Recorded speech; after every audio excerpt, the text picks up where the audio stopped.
একটু সাইলেন্ট, সবাই চুপ করে প্লিজ।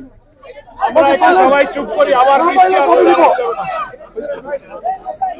হ্যাঁ, কি নিয়ে আসলে আপনি শুরু করেন। আচ্ছা, আমরা সাংবাদিক বন্ধুগণ আসসালামু আলাইকুম।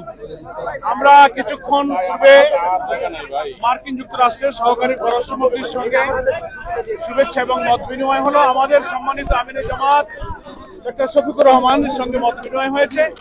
এক্ষুনি তিনি মত বিনিময়ের উপরে খুব সংক্ষিপ্ত ব্রিফ করবেন আপনাদের সঙ্গে। আপনারা একটু প্লিজ সাইলেন্ট থাকবেন, তাহলে শুনতে পারবেন। ওকে, আমরা সাইলেন্ট, সবাই সাইলেন্ট। জি, আসসালামু আলাইকুম। আপনারা ইতিমধ্যেই জেনেছেন মিডিয়ার মাধ্যমে এবং এখানে এসেও জেনেছেন যে আমেরিকার দুইজন ডেপুটি অ্যাসিস্ট্যান্ট ফরেন সেক্রেটারি আজকে আমাদের দেশ ভিজিট করছেন। আমাদের সাথে এটা তাদের দ্বিতীয় মিটিং। এর আগে তারা বিভিন্ন পাবলিক এবং প্রাইভেট বিশ্ববিদ্যালয়ের বিসিদের সাথে বসেছিলেন। সেখানে মত বিনিময় করার পরে রাজনৈতিক দল হিসেবে আমাদের সাথে তারা প্রথম বসেছেন। তাদের সাথে আমাদের খোলামেলা কথা হয়েছে। তারা বাংলাদেশের বর্তমান রাজনৈতিক অবস্থা জানতে চেয়েছেন। তারা আগামী ইলেকশন কখন হবে, কিভাবে হবে, এটা জানতে চেয়েছেন। তারা জানতে চেয়েছেন যে সবগুলা দল রিফর্ম চাচ্ছে, সেই রিফর্মটা কি হতে পারে, আমরা কি চাচ্ছি। আমরা যদি আগামীতে দেশের দায়িত্ব পাইতে হলে আমাদের ইকোনমিক পলিসি এবং ফরেন রিলেশনটা কেমন হবে, তারা রিজিয়নাল বিভিন্ন বিষয়ে, আঞ্চলিক বিষয়গুলো আমাদের কাছ থেকে জানতে চেয়েছেন। আমরা এই সমস্ত বিষয়ে তাদের সাথে খোলামেলা কথা বলেছি। তারা মাইনরিটি ইস্যু নিয়ে কথা বলেছেন। তারা এখানে ওমেন্সদের রাইটস নিয়ে কথা বলেছেন। তারা লেবার রাইটস নিয়ে কথা বলেছেন। আমরা এই সবগুলা বিষয়ে তাদের সাথে কনভারসেশন করেছি। এর পাশাপাশি আমরা তাদেরকে অনুরোধ করেছি যে আমাদের দেশ এখন একটা ক্রিটিক্যাল জাংচারে আছে, একটা ক্রুশিয়াল টাইম পাস করছে।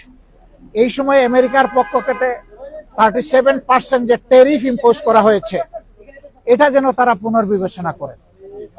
এবং আমরা অনুরোধ করেছি, আমাদের এই অনুরোধ তারা যেন পৌঁছে দেন। আমরা জানি ইতিমধ্যে আমাদের সরকারের পক্ষ থেকে একই অনুরোধ ফরমাল চিঠির মাধ্যমে জানানো হয়েছে। আমরা আশা করি যে তারা এইটুকু উপলব্ধি করে আমাদেরকে সহযোগিতা করবেন। এবং আমরা কমিটমেন্ট বলেছি যে অলরেডি আমরা ডেমোক্রেটিক নর্মসের উপরে কমিটমেন্ট। আমরা আমাদের দলের ভিতরে গণতন্ত্র চর্চা করি এবং আমরা একই গণতন্ত্রের চর্চা করতে চাই। এর জন্য আমাদের যা করণীয় তাই আমরা করব। উদাহরণস্বরূপ আমরা বলেছি যে প্রত্যেকটা ক্রেডিবল ইলেকশনে আমরা অংশগ্রহণ করেছি, কম হোক বেশি হোক সংসদের ভিতরে আমাদের সংসদ সদস্য ছিলেন।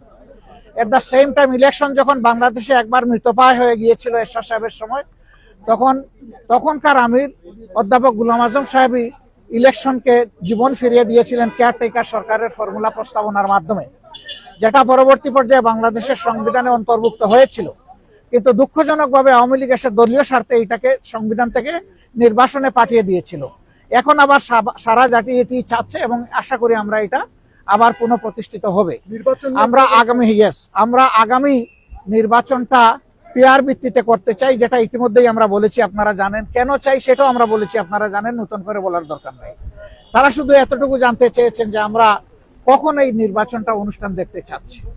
আমরা বলছি যে সরকারের প্রধান উপদেষ্টা বলেছেন যে তিনি এই বছরের ডিসেম্বর অথবা আগামী বছরের জুনের মাধ্যমে ইলেকশন দেবেন।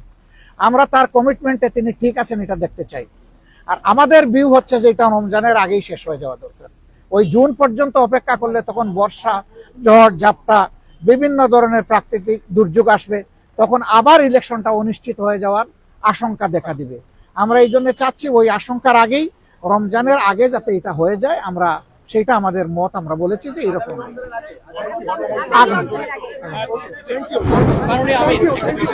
আগামী রমজান না, আগামী রমজান শুধু না, আগামী প্রথম রমজান।